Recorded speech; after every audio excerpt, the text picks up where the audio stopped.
I came home early and heard my girlfriend bragging about my relationship. Now she is desperately trying to find me, but I blocked her everywhere. Part 1. The Unexpected Homecoming. It was an ordinary Friday afternoon, and I was wrapping up a particularly grueling week at work. The usual routine was to stay late, tie up loose ends, and then head home, hoping to catch a few moments of peace before the weekend kicked in. But that day was different. My boss let us go early as a reward for meeting our quarterly goals. Excited by the unexpected free time, I decided to surprise my girlfriend, Emma, by coming home early. We had been together for 3 years, living in a cozy apartment downtown. I loved our little space. It felt like a sanctuary from the chaos of the outside world.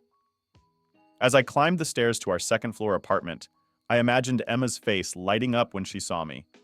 She'd probably just finished her work from home shift and would be relaxing with a book or watching one of her favorite cooking shows. I unlocked the door as quietly as I could, hoping to catch her off guard. As I stepped inside, I immediately noticed the faint sound of laughter coming from the living room. At first, I thought she was on a call with her friends, but as I moved closer, the conversation became clearer. My heart pounded as I realized she was talking about me. I hesitated, my hand frozen on the doorknob of the living room. I could hear Emma's voice, lively and animated, discussing something with someone I couldn't see. "I can't believe he has no idea," she said, her tone dripping with amusement. "I've been seeing Mark for months now, and Jake is totally clueless." My mind went blank. The words didn't make sense at first. Mark? Months? I leaned closer, trying to make sense of what I was hearing. "I know, right?" she continued. "He's so trusting, it's almost pathetic. But Mark is just different. He's exciting, spontaneous. I don't think I can ever go back to boring old Jake after this." My stomach churned. I felt like I'd been punched in the gut. Every word cut deeper than the last. I had to get out of there, but I didn't want to confront her. Not yet. I turned and walked back to the door, my steps as silent as I could manage. The world outside seemed surreal as I stepped into the hallway, closing the door softly behind me. I walked aimlessly for a while, my mind racing. Emma's words echoed in my head, each repetition twisting the knife a little more. How could I have been so blind? The thought of confronting her made me nauseous. I needed time to think, to process what I'd just heard. I found myself at a nearby park, sitting on a bench, staring blankly at the people passing by. The shock was slowly giving way to anger and hurt. My phone buzzed with a message from Emma, asking when I'd be home. I didn't respond. Instead, I blocked her number. Then I blocked her on social media, cutting off every avenue of contact. I wasn't ready to face her. Not yet. Maybe not ever. For now, I just needed to disappear. Part 2. A Silent Retreat. That night, I checked into a hotel on the other side of town. The room was small and impersonal, but it felt like a refuge. The first thing I did was turn off my phone. I couldn't handle any more messages, any more lies. The silence was both comforting and suffocating. I lay on the bed, staring at the ceiling, my mind replaying the conversation over and over again. I thought about all the times Emma and I had spent together, the memories we'd made, the plans we had for the future. How much of it had been real? How much had been a lie? The betrayal cut deep. I wanted to scream, to cry, to hit something. But I did none of those things. I just lay there, numb, trying to make sense of it all. Sleep didn't come easy that night. When I finally did drift off, my dreams were haunted by images of Emma and Mark, laughing at my expense. I woke up in a cold sweat, my heart racing. The room was still dark, the city outside just beginning to stir. I couldn't stay here. I needed to do something, anything, to take my mind off the pain. I decided to take a walk, hoping the cool morning air would clear my head. The streets were quiet, the city not yet fully awake. I walked aimlessly, letting my feet take me wherever they wanted. The physical activity helped, giving me something to focus on besides the constant loop of thoughts in my head. As the sun began to rise, I found myself at a small cafe. I went inside, ordered a coffee, and sat by the window, watching the world go by. The normalcy of it all was a stark contrast to the turmoil inside me. I sipped my coffee, trying to come up with a plan. What was I going to do? Where was I going to go? The thought of going back to the apartment, of seeing Emma, was unbearable. I decided to take some time off work. I had plenty of vacation days saved up, and I needed to get away, to clear my head. I sent a quick email to my boss, explaining that I had a family emergency and needed a few weeks off. It wasn't entirely a lie. In a way, my whole life had become an emergency. I booked a cabin in the mountains, a place I used to go as a kid with my family. It was remote and isolated, the perfect place to escape and think. I packed a bag, checked out of the hotel, and started the drive up to the cabin. The further I got from the city, the lighter I felt. The open road and the promise of solitude were exactly what I needed. Part 3. Reflections in Solitude. The cabin was just as I remembered it, a small, rustic place nestled in the woods, far away from the noise and chaos of the city. The familiar smell of pine and the sound of birdsong brought a sense of calm that I hadn't felt in days. I unpacked my things, settled into the quiet, and let the peace of the surroundings wash over me. The first few days were difficult. I couldn't stop thinking about Emma and Mark, about the betrayal and the lies. I replayed every moment, every conversation, searching for signs I might have missed. But there was nothing. She had hidden it well. The anger and hurt were overwhelming at times, but the solitude helped. There was no one to put on a brave face for, no one to hide my pain from. I spent my days hiking through the woods, fishing in the nearby stream, and sitting by the fireplace with a book. The physical activity and the fresh air were therapeutic. I started to feel more like myself, the weight of the betrayal slowly lifting. The nights were the hardest. The silence of the cabin, once comforting, now felt oppressive. I missed the sound of Emma's laughter, the warmth of her presence, but I knew I couldn't go back, not after what she'd done. I began to write, pouring my thoughts and feelings onto the page. It was cathartic, a way to process the pain and make sense of the chaos. I wrote about our relationship, the good times and the bad, the dreams we'd had for the future. I wrote about the betrayal, the hurt, and the anger. And slowly, I began to heal. Part 4. A Glimmer of Hope. As the days turned into weeks, I found myself thinking less about Emma and more about the future. I realized that I had a chance to start over, to build a new life free from the lies and deceit. The thought was both terrifying and exhilarating. I didn't know what the future held, but for the first time in a long time, I was hopeful. I decided to extend my stay at the cabin, giving myself more time to heal and figure out my next steps. I called my boss and explained the situation, and he was understanding and supportive. I was grateful for the time and space to heal. One morning, while hiking through the woods, I came across an old, overgrown trail. Curious, I followed it, pushing through the underbrush until I emerged into a small clearing. In the center stood a large, ancient oak tree. Its gnarled branches stretched towards the sky, and at its base was a small wooden bench, weathered by time. I sat down on the bench, feeling a sense of peace wash over me. The tree had a presence, a quiet strength that seemed to seep into my bones. I closed my eyes, letting the sounds of the forest surround me. In that moment, I felt a connection to something greater than myself, a sense of belonging that I hadn't felt in a long time. I made it a daily ritual to visit the oak tree, sitting on the bench and reflecting on my journey. It became a place of solace, a sanctuary where I could process my thoughts and emotions. The anger and hurt began to fade, replaced by a sense of acceptance and peace. I realized that I didn't need Emma or anyone else to define my worth. I was enough, just as I was. Part 5. Rebuilding from the Ashes. With a clearer mind and a lighter heart, I began to think about my future. What did I want out of life? What were my passions, my dreams? I hadn't given these questions much thought in the past, but now they felt urgent and important. I decided to start fresh, to pursue the things that brought me joy and fulfillment. I'd always loved woodworking, a hobby I'd picked up from my grandfather. The feel of the wood, the satisfaction of shaping something with my own hands, it was a passion I'd never fully explored. I decided to take a leap of faith and turn that hobby into a career.